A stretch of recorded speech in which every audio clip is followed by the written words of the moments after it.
Mr. Doug Wright. Thank you for the pleasure in inviting us to this wonderful house you've got out in the sticks. It's fantastic. A really, really, really lovely house. And I'm hearing rumours, Premier League footballers are close by, managers are close by. So you live in a nice area. Thank you for the invite. So for those who don't know, and most of you will, but Doug Wright, MBE, Deputy Lieutenant of the West Midlands, High Sheriff of the West Midlands just recently. And I'm here not only because of what you've done, and I know you've been seeing, and of course you've got lots of doctorates as well from universities, but actually I'm here because I think you're going to give us insights into your entrepreneurship journey. And actually you place a lot of emphasis on the role of philanthropy. Yep. Very, very close to you. So thank you for the invite. I'm intrigued. I think our audience will be intrigued on your journey and the learnings for them. So let's start from the start then. Some entrepreneurs are born in an entrepreneurial environment. Some aren't. And they may or may not dictate your future going forward. So did your family, from where you grew up, was an entrepreneurship an obvious route for you, or was it actually the last thing you could have ever thought of doing? No. In a word, I was actually adopted when I was a week old. Okay. Abandoned in Bromsgrove at a week old. And a couple drove from Scotland and adopted me. 16 hours in a Vauxhall Viva. Down they came to the Midlands, 1964, simply because the adoption laws were simpler. So picked me, took me to a local magistrates, and off we went back to Scotland for a few years. So don't know anything about my natural parents. And I often wonder where the sort of leadership, entrepreneur, innovator came from. But I think it's sport. There's a lot of synergy between sport and business. But yeah, so life was pretty interesting to start. Adopted, and then became a chorister at Durham Cathedral. So musical as well? Well, some would say so. I literally sang a song at a birthday party in a very, very posh house. 6 weeks later, I was sent off to boarding school with a trunk, and I pretty much looked the size of Paddington Bear. Couldn't do my shoelaces up, and it always was kind of a little bit of tension between my parents and myself. The fact that I was adopted, then I was at boarding school for 6 years, and 51 weeks a year. It was very Dickensian, very military. Up at 5:45 to the cathedral 42 times a week. So yeah, it was a pretty strange start, but later on, some of those skill sets would definitely come into play, but certainly not the music. So when you were at that kind of establishment in terms of schools, and I can see the regiment, at that point, did you think, I want to do this, I want to become an entrepreneur? Or did you just, was it even as... When you're that small, it's head down. Yeah. It's all sort of a little bit too much, being taken away from the family environment. Yeah. It's survival of the fittest. And I think that, my love for sport certainly permeated through. At that point, people always say, how have you influenced people? But it was definitely from sport.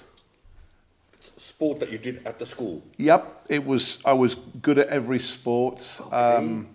My voice broke, and I was given my P45 from Durham Cathedral very quickly, within a couple of days. Thank you very much indeed for the great service. And off I went to a school in Bedford Modern. My parents were both very, very strict teachers. Education was all that mattered. So off I went to this school, got a sports scholarship for cricket. And unfortunately, I hadn't read all the rules of engagement, because the rules of engagement at this school were that you would get a minimum of 9 O-levels, or as people would know, GCSEs in this modern day. So took 10 O-levels, did incredibly well in the mocks, got 9 Bs and a D. So, good sounding board. So spent the rest of the summer working on the old forward defence, cover drive, and finished school with an average of 71.08, which was pretty tidy at a school. the day before I left school, my dad said, get a part-time job for the summer. Obviously, on my back, it said future solicitor, but down I went and I found this very strange restaurant on the high street in Bedford, and it was called McDonald's. This would be 1st of July 1981, and I loved it because there was no cutlery. And it looked, if anyone's old enough to remember, it looked like the Fonz's Diner. It looked incredible. So they offered me a job as the toilet cleaner, but I thought that may be one step too far for my parents. So on the way home, I concocted a title of operative. Yeah. And my parents were less than impressed. It got much, much worse. O-level results came in, can still remember, 2 teachers and myself opened the envelope, and there it was. And even though it was many, many years ago, I still dread even thinking about it. 1 O-level, 1 B, Oh gosh. 9 Ds. Oh gosh. And just when it couldn't get any worse, my recovery strategy was I thought, I'll stay at McDonald's. So that caused a lot of tension. And I probably was, looking back, pretty much unemployable. You know, I'd got no life skills. I mean, there was obviously a fire burning inside of me, you know, in terms of that I had to find and work out what we were going to do with it. But in essence, 16 years old, a non-formulaic route, joined McDonald's. McDonald's had about 30 restaurants at the time. It opened. The best thing was the opening times were great. It was 11 a.m. start, 5 p.m. finish, in for 10, finish for 6, wonderful. Wonderful, and we never thought the hours would expand. So that's where I started. A grand sum of 93 pence an hour, worked about 40 hours a week, but somehow I just fell in love with the place. I loved the fact that I had to conform, that I was part of a team, and so there began my journey. My mum was super impressed that I began to tidy up my bedroom, would get to work, quarter of an hour before work started. I didn't blame the bus timetable. I even learned what an iron and a board were. So I started ironing my uniform, and life looked pretty good, and rapidly sort of was promoted to staff trainer, shift leader, and at the grand sum of 20, I became McDonald's youngest ever restaurant manager. Wow. Not many people know that, Wow. but in Oxford, city centre, and life, to be honest with you, couldn't have looked any better. Really, really tremendous. And then, you know, probably the darkest moment of my life, went for a routine night out and came home many months later. Broke my neck in a car crash, was paralysed from the chin downwards for 4 months. And remember waking up 14 hours to be cut out of a car crash, seeing my parents standing at the end of the bed, and the consultant, a man called Mr. Nusabi from Egypt, saying, it is very unlikely your son will ever walk again. So that was a pretty awful moment. So into traction. And did you hear that? Did Yep. you hear those words? Yeah, Wow. yeah, but you know something?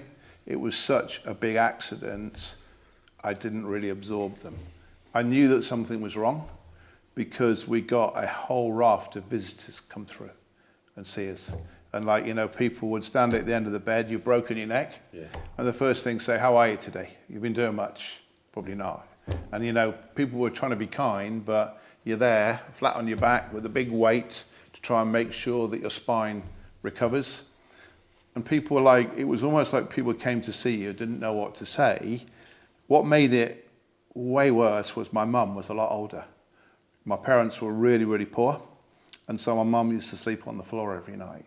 You know, she couldn't have children. The golden child was now very injured at 20, lying in the bed. So I think that broke me more than anything else. But 7 months of thinking time is a long old time, looking at the old ceiling.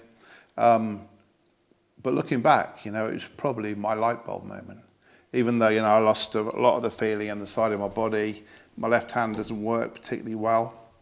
I kind of thought, if I ever get better, I'm going to do something. I'm going to use this as a sort of springboard and do something about it. But, I would be lying if I said my accent still doesn't haunt me.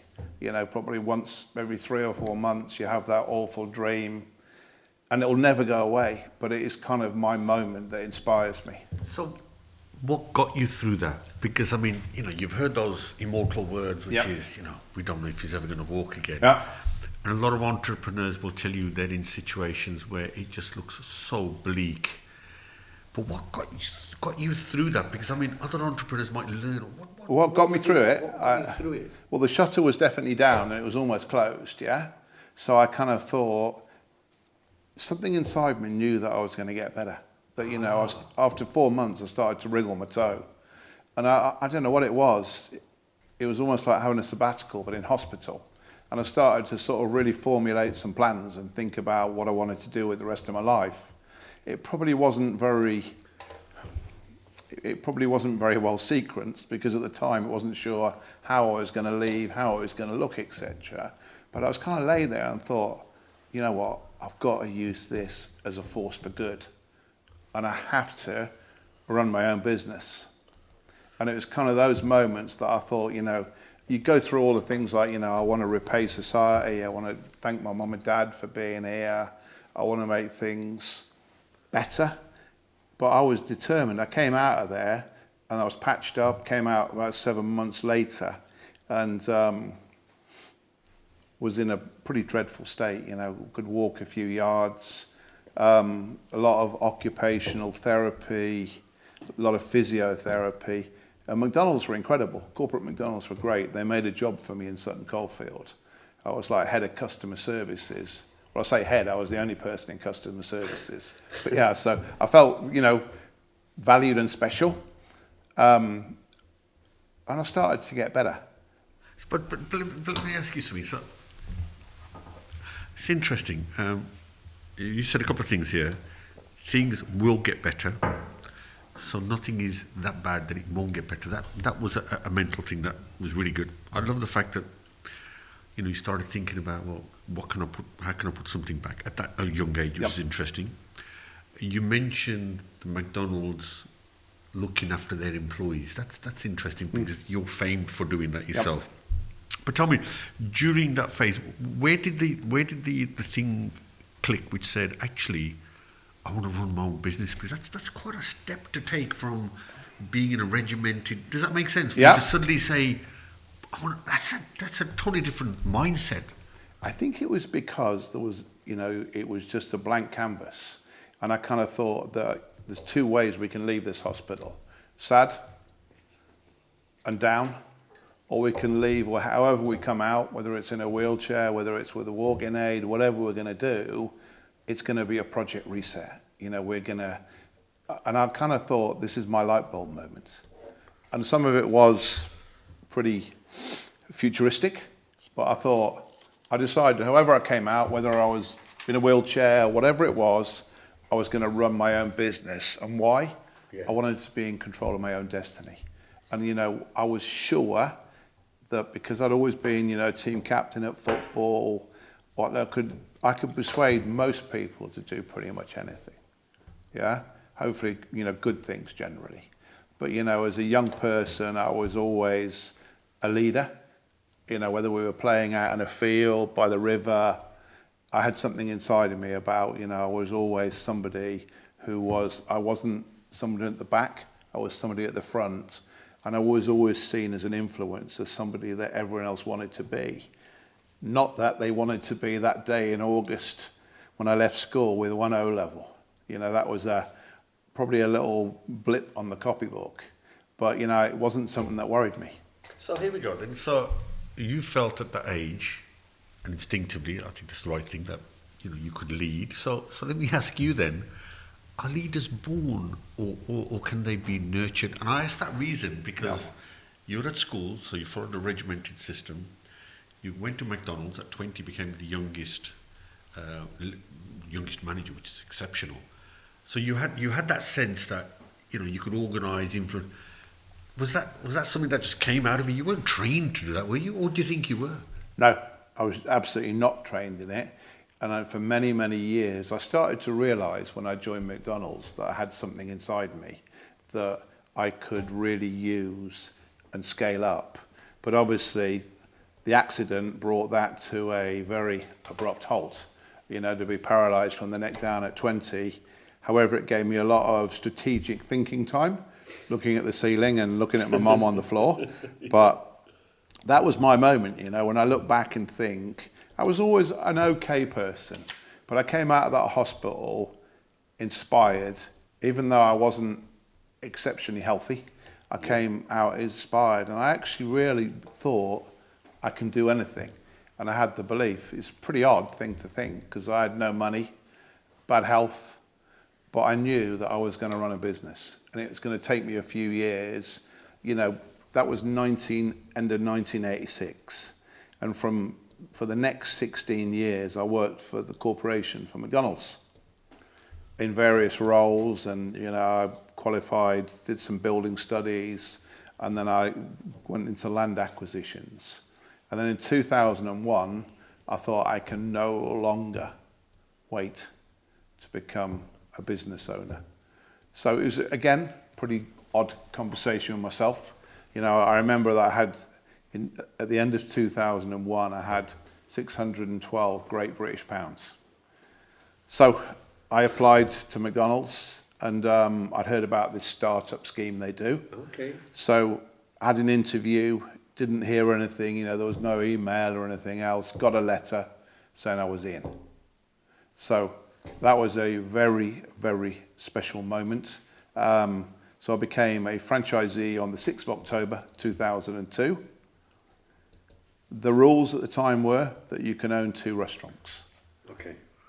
And I kind of thought, well, the first thing I had to do in 2002 was I had to persuade somebody to lend me the money. Yeah.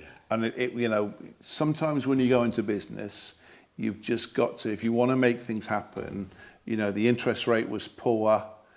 It's a sprat to catch the mackerel. Got to get the cab off the rank at some point. So you cannot worry. You've got to back yourself and believe yourself. But what you can't do is you can't think, I can't afford to do this. I kept thinking through the lenses. My lens was, I can't afford not to do it. Yeah.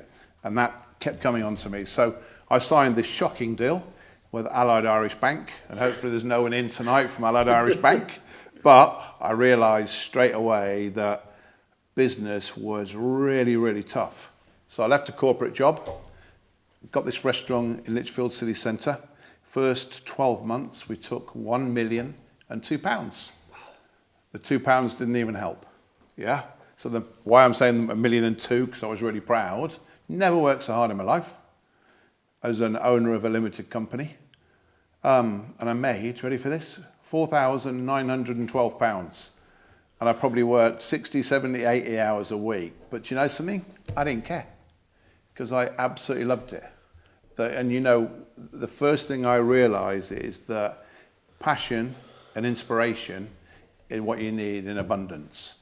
And as a leader, people all the time, when you visit a restaurant or talk to your staff, you've got to be the standard setter, you've got to be leader, you've got to be the motivator.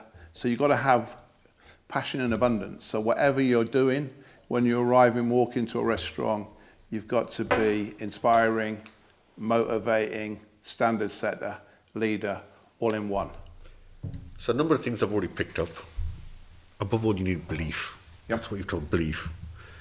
It was interesting that you used a point of crisis and that time to think. Yep. And so you actually thought, and I think, me included, I think a lot of entrepreneurs don't take that time to think. Yep. And I think that's the other bit that you said, which was really interesting, and a lot of people, particularly next generation, is patience. Yep. And you had patience.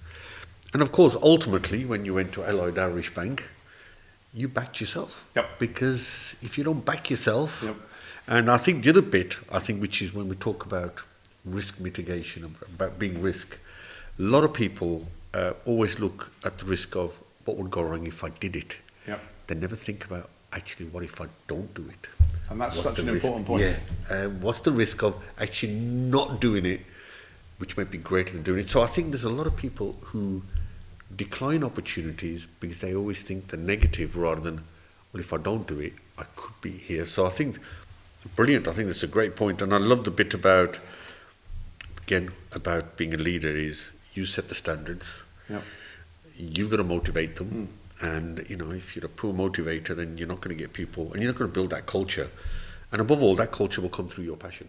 Yeah, and one of the things I think right now is, what advice would I give the young Doug Wright? Yeah. If I was starting all over Yeah. again, I'd want to start a lot earlier. If you want to run a business, people will tell you all the stuff that's wrong, in the West Midlands, the Black Country, in the UK with our economy. Let me tell you something now. Right now is the very, very best time to set up a business because everything's at its worst. If you can make a business run now, you have got a vital ingredients for longevity, scalable, everything. So rather than sitting at home and saying, general election, interest rates, etc., this is a marvelous time to seize the moment and go into business. As mad as it sounds, if you can make a model work with all the costs and all the pressures, the economic pressures, you have to look at it. I tell you what's interesting. In all the time I've looked at business, I've never known a time where there isn't something challenging happening. Yep. I just can't think of a time where people say, actually, the world is perfect, there's no conflict, interest rates are rock bottom, I'm making a fortune, everybody's making a fortune, let's start a business. What you always hear is, aren't things dire? This is wrong, this is wrong, this is wrong, this is wrong, this is wrong. So I completely agree with you. My dad had my dad loved music, Yeah. but he gave me a good piece of advice Yeah. and a bad piece of advice. Okay. His bad piece of advice was, don't join McDonald's, Okay. right? So he'd be looking on me down now thinking it's been passed away a good few years. Yeah.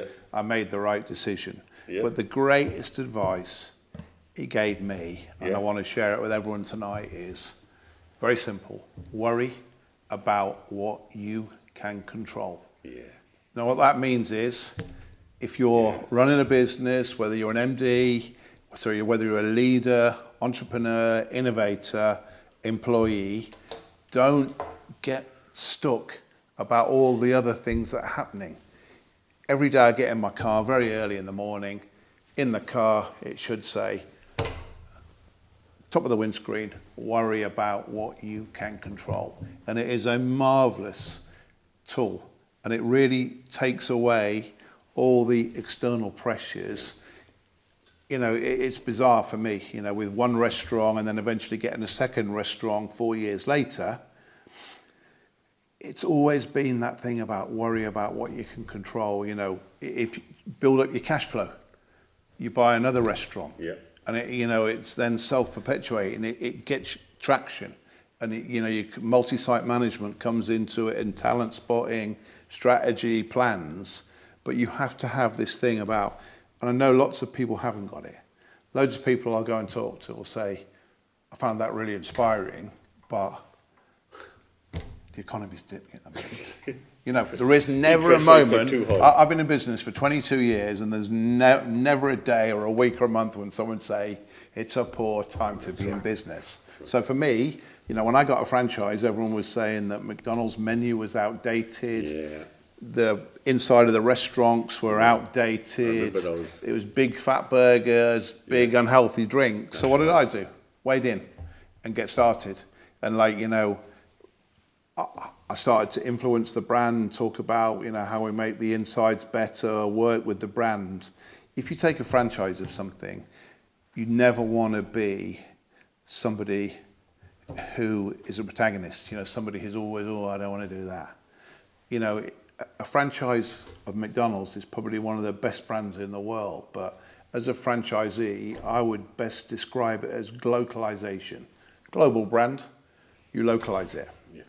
And very early on, I realized that running a great business wasn't enough.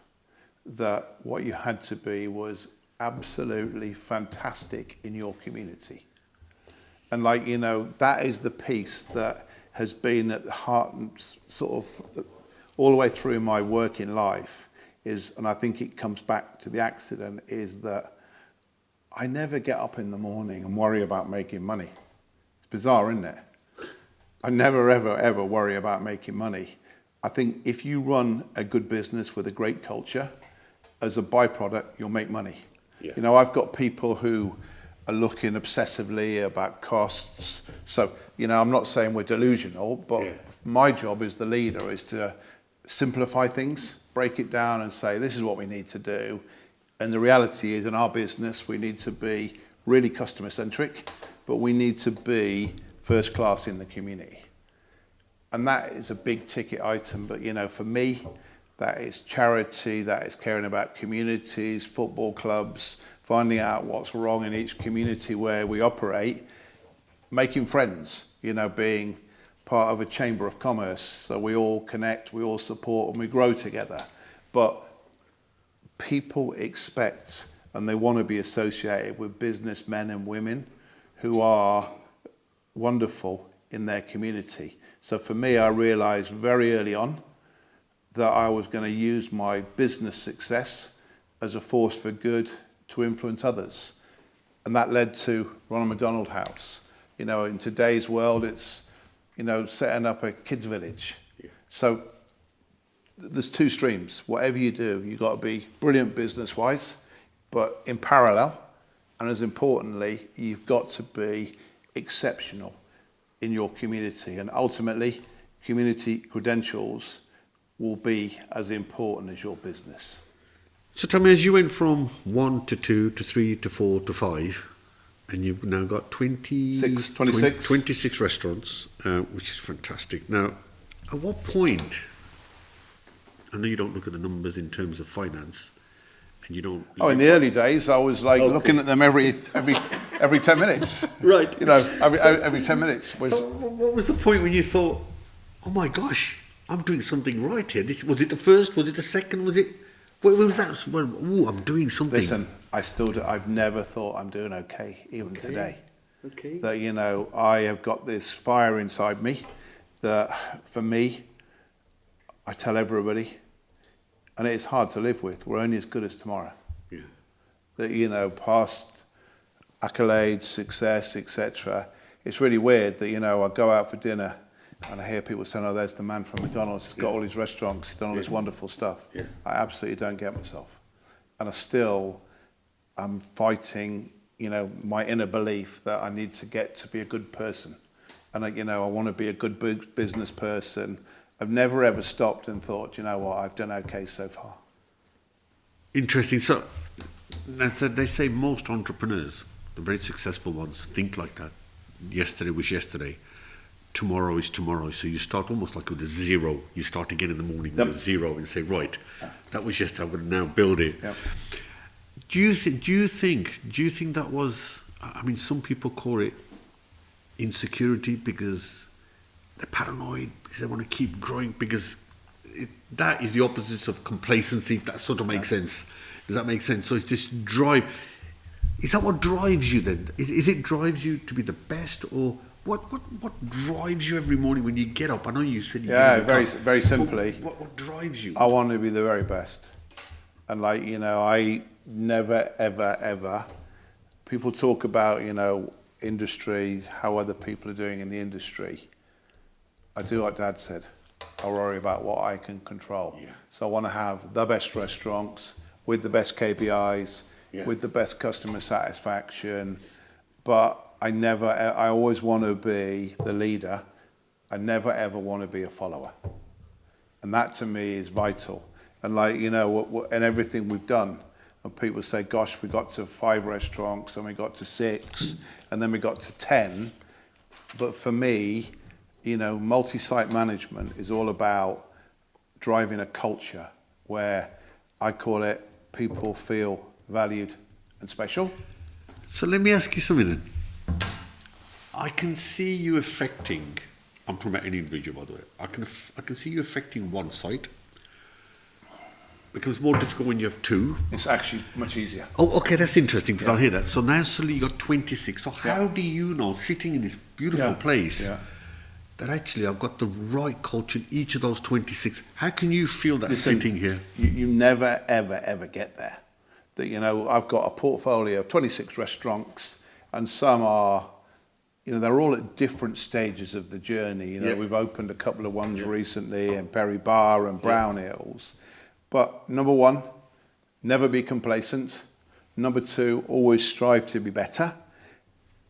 And I alluded to it a little bit earlier, that, as a he or she, the leader of the business, you need to be the standard setter. You need to motivate.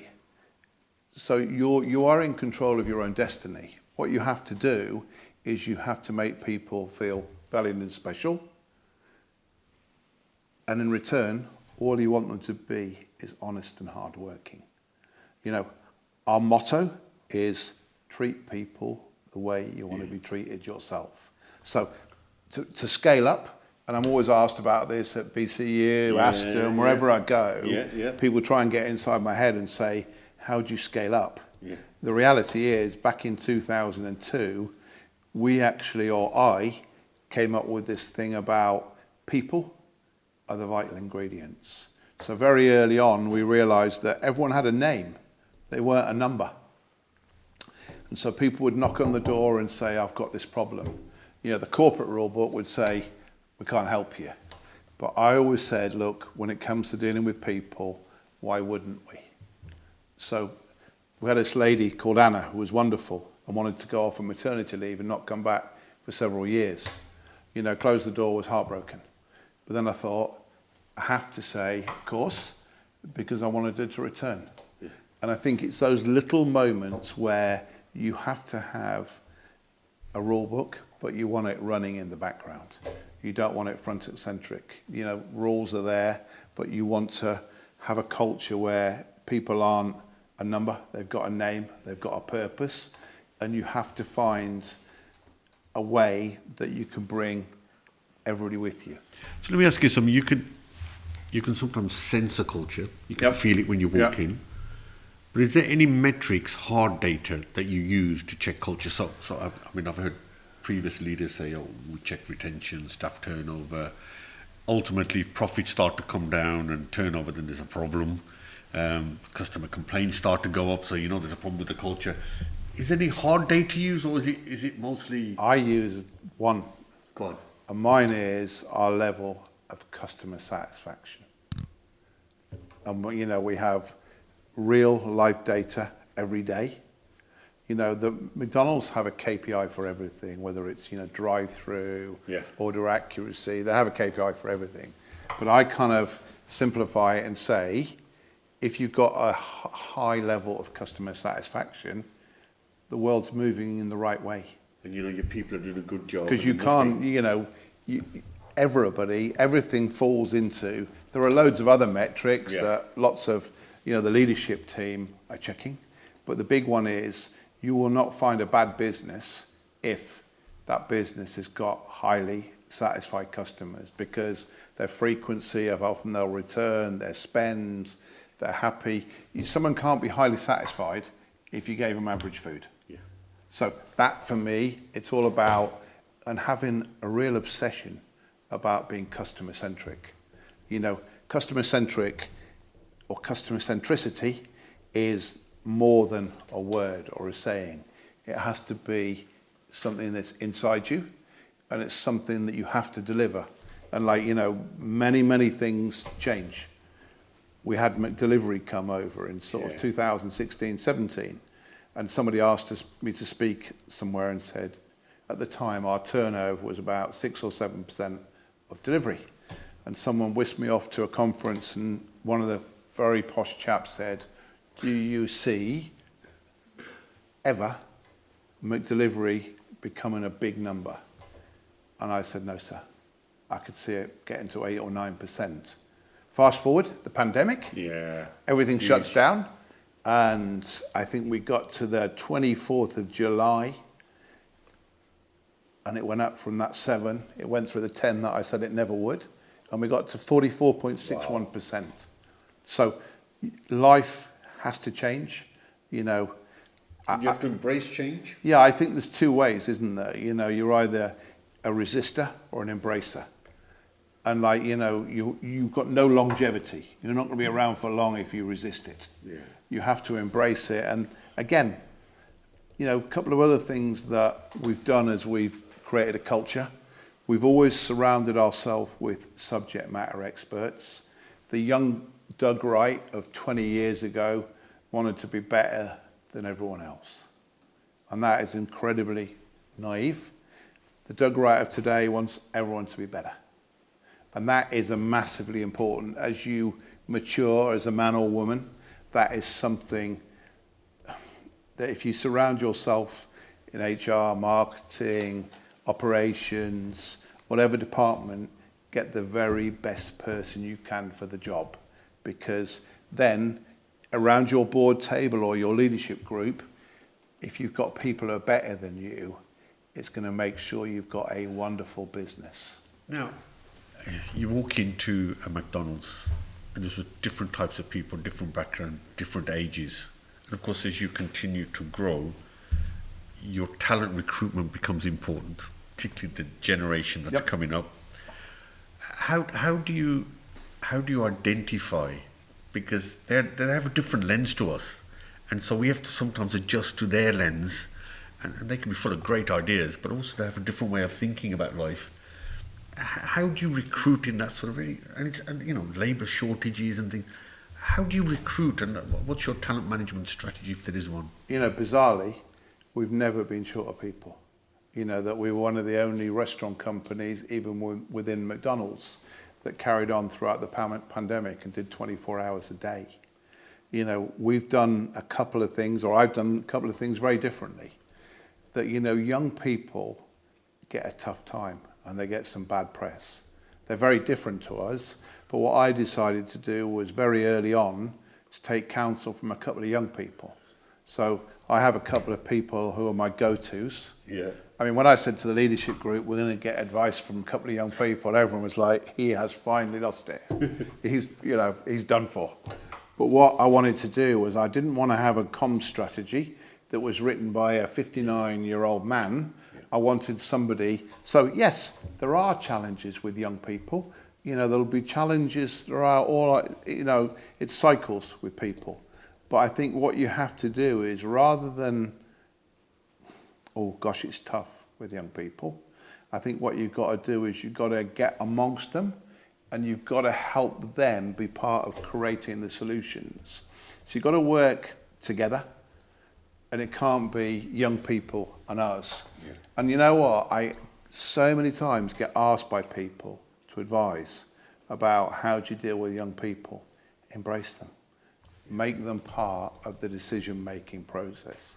We were going to spend lots of money on something, and someone said, look, I wouldn't actually do that.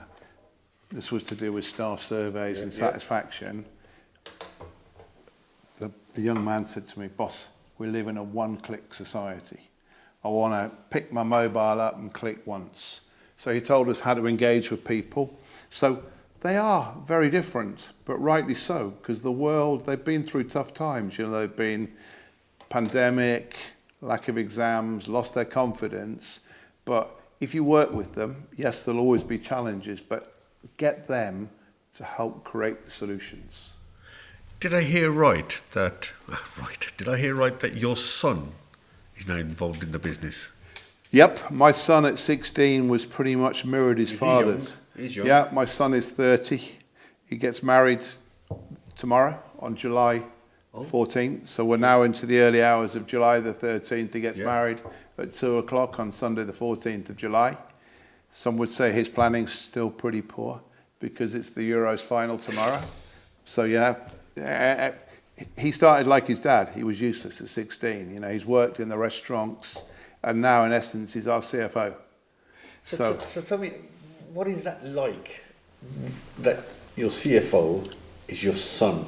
How does that work and not work? It doesn't work. You know why? Everyone thinks he gets special favours, but he gets treated twice as hard.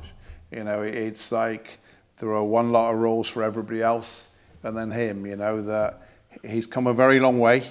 Will he run a McDonald's franchise in the future, or will he go on to run other businesses? I don't know, but it's tough. But I think with family, that you almost got like a super standard, and like you want to try and influence him. I've got a daughter. My wife has got 3 sons. So, we've got a blended family of 5 children. And you kind of always want them to aspire and be better. In business, he has grown up. He's part of it, and people assume, wrongly or rightly, does he want to be a McDonald's franchisee? Right now, he's bloody scared of following his dad. But, I always say to him, don't follow me, be yourself. And the world is so special that there isn't a formula for being a businessman or woman. You've all got very different skill sets. Does it make it easier or more difficult? I know you're holding him to a higher standard, but does it make it difficult for you to address difficult issues with him, or are you just straight to the point? Cut straight through. Straight through. It doesn't matter if he's your son, you just... Yep, straight through. But to be honest with you, he's made my life tremendous. He has taken away, with him developing, it's made me focus more on the operation and the back of house process. He's wonderful with. Was he wonderful 14 years ago? No. But, he now means that he can take care of a lot of the tax, the payroll, the VAT, all, we need to be back of house. We need 2 C's. We need to be consistent and compliant. And that's what I say to him every day. Are we consistent and are we compliant? Because a business needs to have great processes. So I always call him the 2 C's. When I knock on the door early in the morning, he goes, yes, come in, Dad. I can still tell from that knock. And I said, how is the world of consistency and compliance? Nice. Yeah, simple, very simple, Nice. But that's what he has to produce. We spoke earlier, and we're getting close to finishing. We spoke earlier about community, putting something back into community. A lot of people say, sorry, this is just not possible. I'm so busy running my business. How can I possibly commit time to community? And I appreciate that your input into community was almost as a result of what happened to you at 20, because you thought, So some people don't have those light bulb moments. What would your advice be to them? One, about, and I suppose ask you, is life-work balance. Secondly, how do you manage your workload, which enables you to have the time to do that extra bit, which a lot of people say they just don't have the time. So what would your advice be to them? Get yourself, immerse yourself in the community. Business, there is a certain expectation of businessmen and businesswomen that they are going to be great community people. For me, there was a stigma about a job many years ago. It wasn't a great and well-paid job. So, I've had to double earn my place at the table when I joined the Chamber of Commerce. I never thought that a working class person would become a deputy lieutenant. I never thought a working class person who worked in restaurants would become the high sheriff of the West Midlands. I've had to work really, really hard. And get 2 doctorates. One O level. I feel great delivering a keynote speech to people. But listen, I've had lots of good things happen to me. But I've had the sort of biggest thing I'm most proud of is the Ronald McDonald House in Birmingham, where I started as a really absolutely shocking fundraiser, but in brackets super keen. We'd heard about Ronald McDonald House, the corporation had some money, so a whole group of us had to sort of get together and sort of fundraise and do car washes, Aston Villa days, Wolves players days. And we got to the finish line to build it, and the finish line we got to £9.6 million.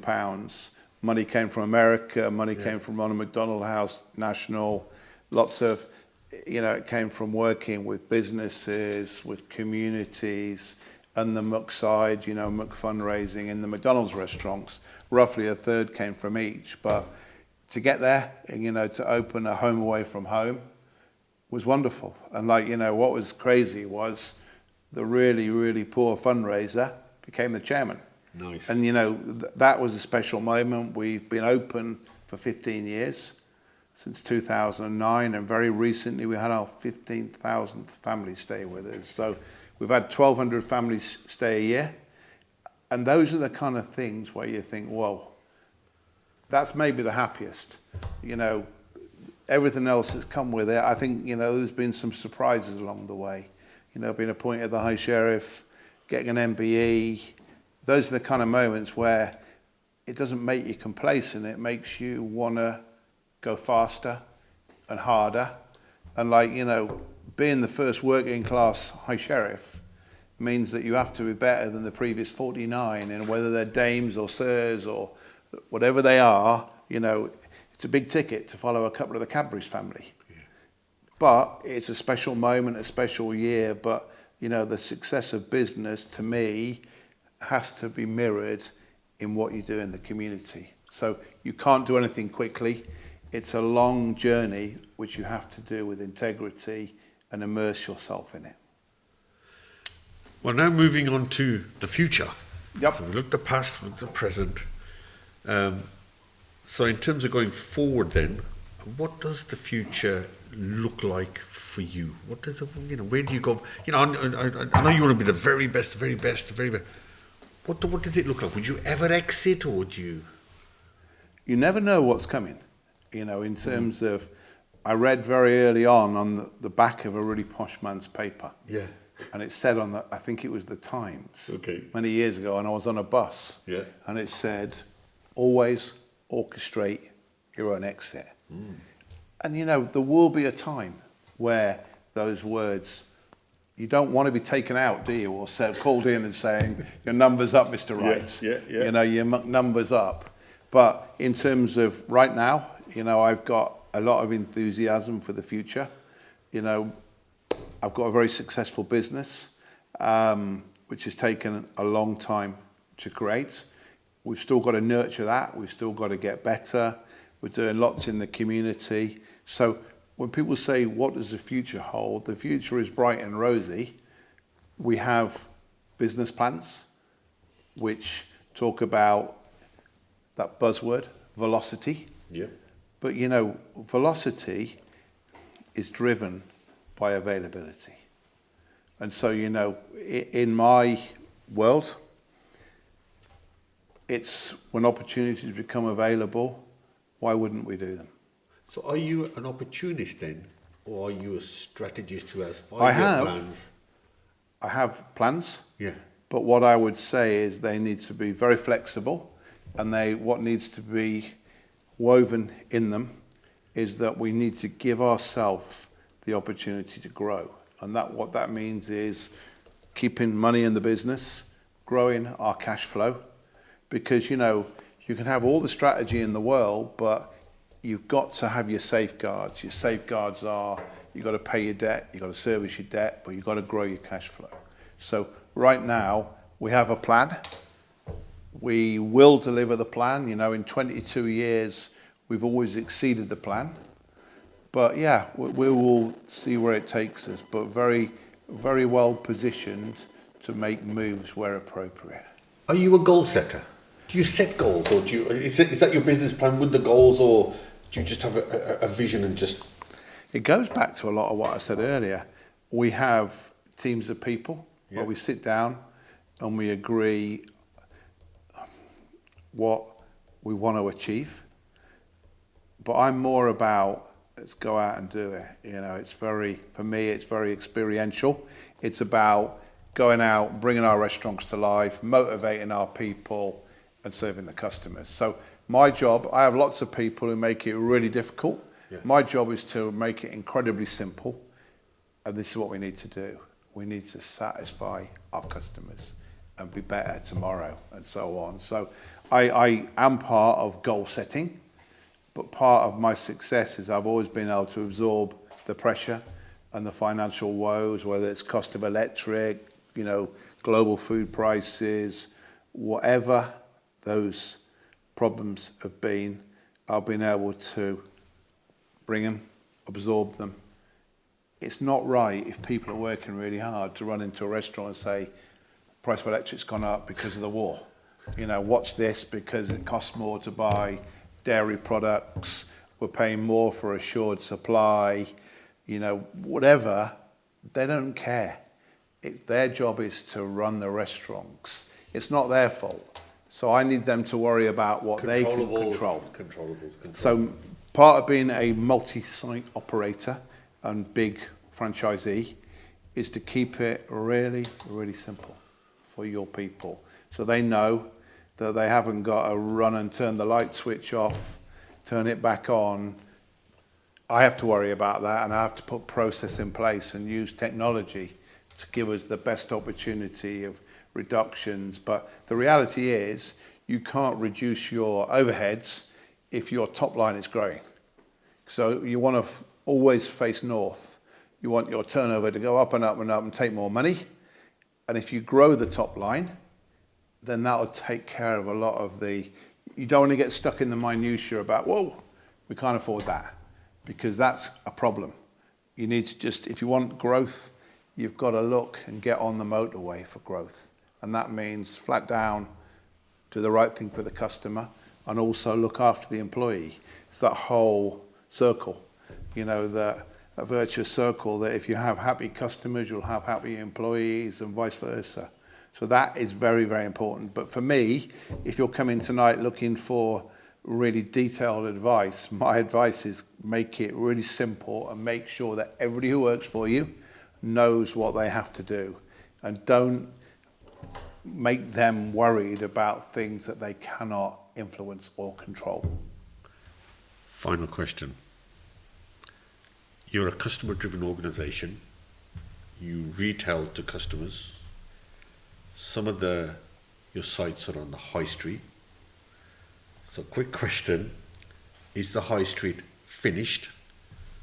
If it isn't finished, what does it need to do to stay relevant? Because I know, particularly with McDonald's, you're very hybrid. You can do takeaways, you can come in, you get stuff delivered to you, but you're still on the high street. And is the high street dead? And what does it need to stay? The high street is about to go into a new chapter.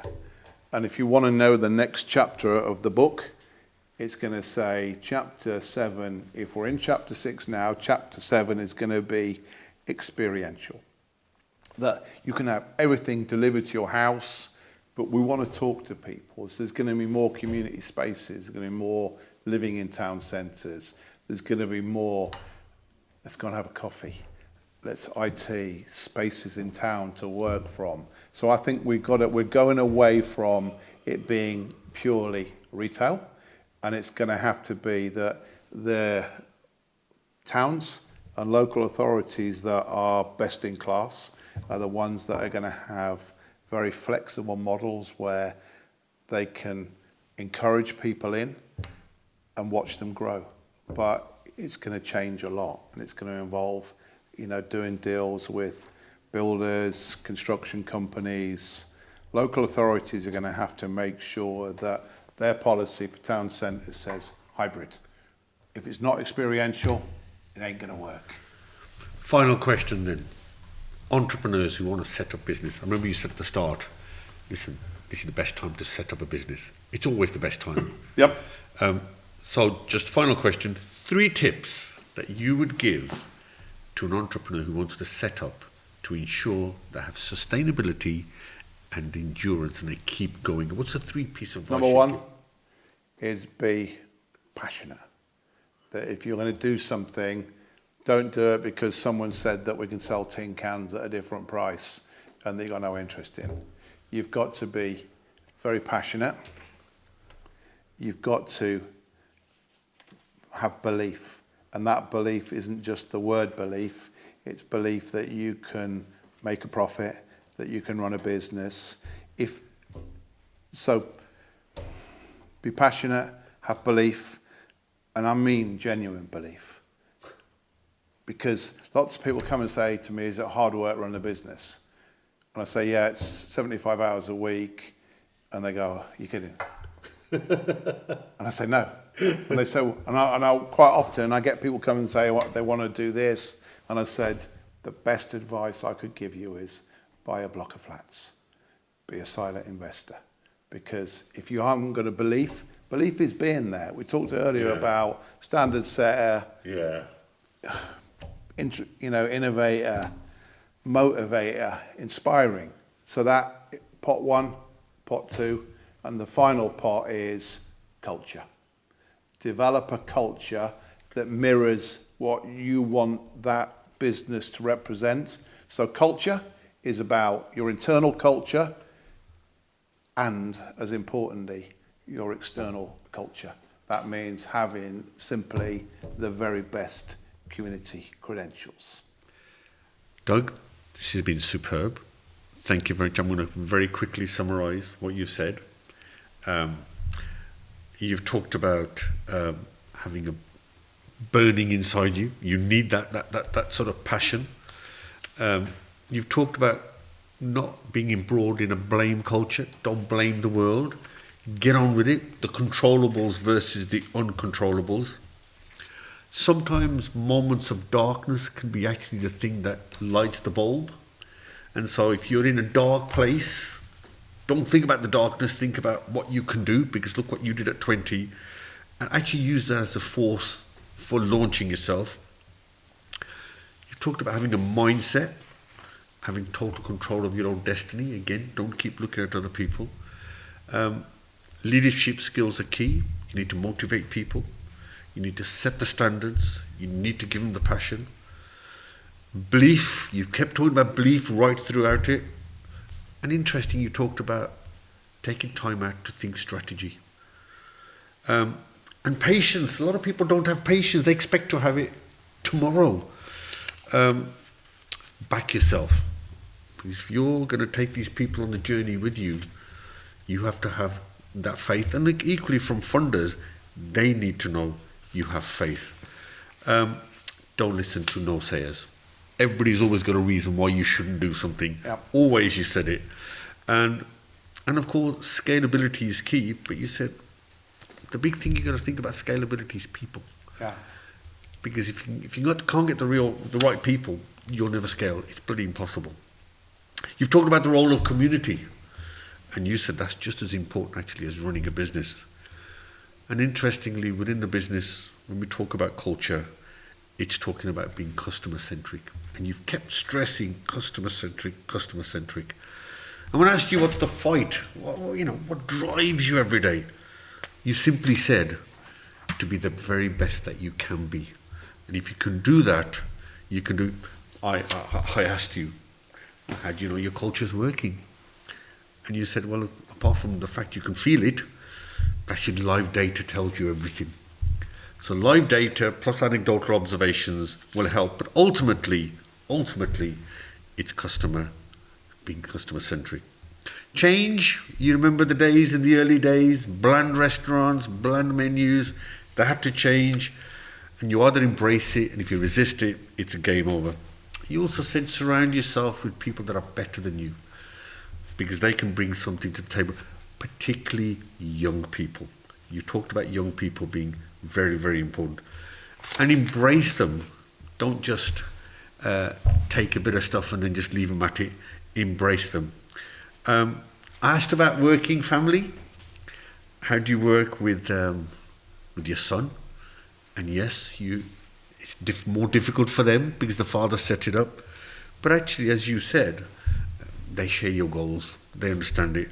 I love the two things you always look for: consistency and compliance. And of course, as you know, Doug, the more successful you get, it breeds more success. And you tend to attract those kind of people. You mentioned velocity, it's all about availability. And we talked about whether you're a strategist or an opportunist. And you said, well, actually, the business plan matters, goal setting matters, but agree the goal setting. Don't set it yourself. Make sure it's achievable.